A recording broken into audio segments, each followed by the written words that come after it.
আলহামদুলিল্লাহ।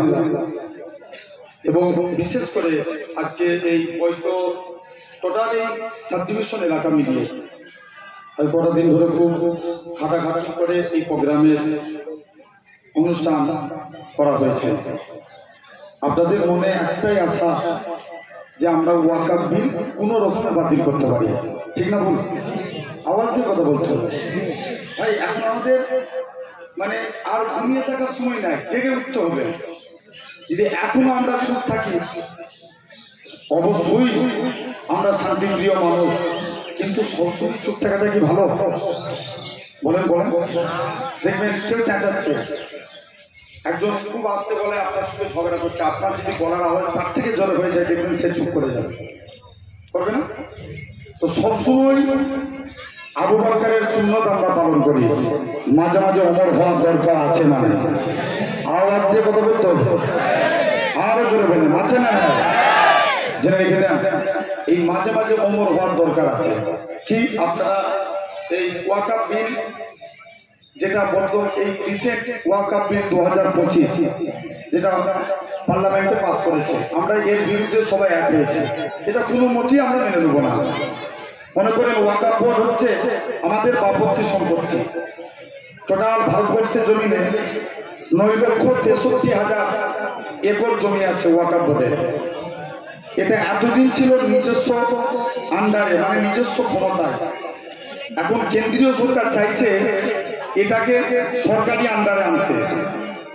কি মনে করেন এই ওয়াকফ বিল যেটা সংশোধনী বিল, মাদ্রাসা ওয়াকফের জায়গা, মাদ্রাসা, মসজিদ, মাদ্রাসা, কবরস্থান বিভিন্ন জায়গায় দেওয়া আছে, আমাদের পূর্বপুরুষেরা দান করেছে।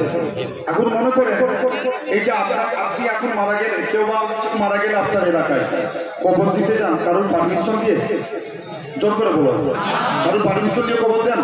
কারোর পারমিশন দিয়ে কবর দেন না। কিন্তু কি হবে, এই আইন যদি পাস হয়ে যায়, আপনাকে ধরেন তখন কেউ যদি মারা যায়, আগে তাড়াতাড়ি দৌড়াতে হবে পঞ্চায়েতে, পঞ্চায়েত যদি পারমিশন দেন নাই এসডিওতে যদি পারমিশন না পান আপনাকে বিডিও শুনতে হবে।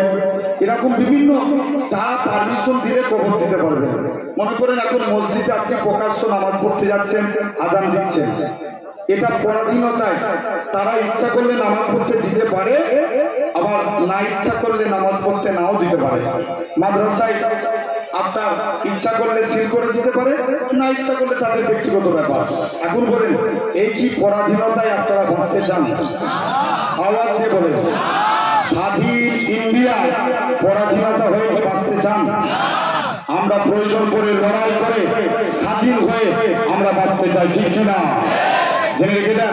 শুধু তাই নয়, দেখবেন হয়তো সরকার বলছে যে আমরা এই কাজটা করে মুসলমানদের অনেক আমরা হেল্প করব, অনেক সহযোগিতা করব, তাদের জিনিস আমরা ফিরিয়ে দেবো।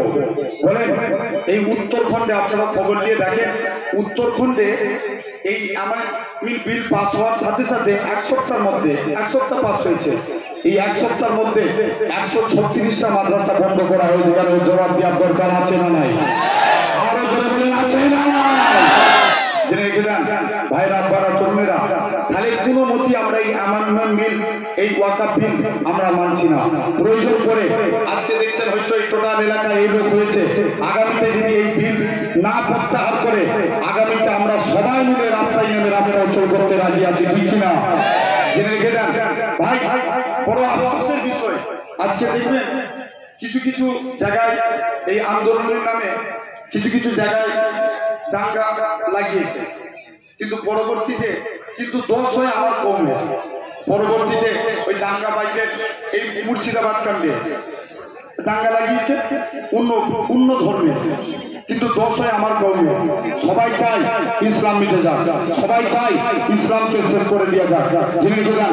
তবে আপনাদের সামনে বলে যায়, যতদিন পূর্ব আকাশ থেকে সূর্য উদিত হয়ে পশ্চিম আকাশে ঢুকবে, ইনশাআল্লাহ এরা হাজারো চেষ্টা করে মাদ্রাসা বন্ধ করে দেবো, মসজিদ বন্ধ করে দেবো, কবরস্থান নিয়ে নেবো, হাজারো চেষ্টা করলো ইসলাম জিন্দাবাদ ছিল, জিন্দাবাদ আছে, জিন্দাবাদ থাকবে, ঠিক কিনা? কেউ মিটাতে পারবে? জোর করে বলে কোনোদিন পারবে না। তাহলে আমরা সবাই মিলে কাঁধে কাঁধ মিলিয়ে আমরা আমাদের অধিকার ছিনিয়ে নিতে চাই, ঠিক কিনা? জেনে রেখে দেন।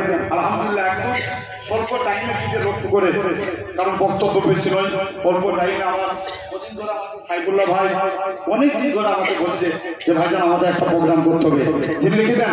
তথাপিও আলহামদুলিল্লাহ আমরা যেন সবাই মিলে এক হয়ে এই আন্দোলন আমরা যেন আমাদের দাবি মেনে নিতে পারি এবং এই বিল যেন প্রত্যাহার হয়, এই আশা রেখে আমি আমার ক্ষুদ্রতম বক্তব্য একদম সমাপ্তের দিকে এগিয়ে চাললাম। এবং সাথে সাথে একটা আপনাদের কাছে বিদ্রোহী এই যে প্রতিবাদী একটা নাচ আপনাদের কাছে বলে বড় ভাইজানকে দেবো ইনশাল্লাহ। আওয়াজ জোরে বলতে হবে, একবার তকবীর মারেন তো দেখি।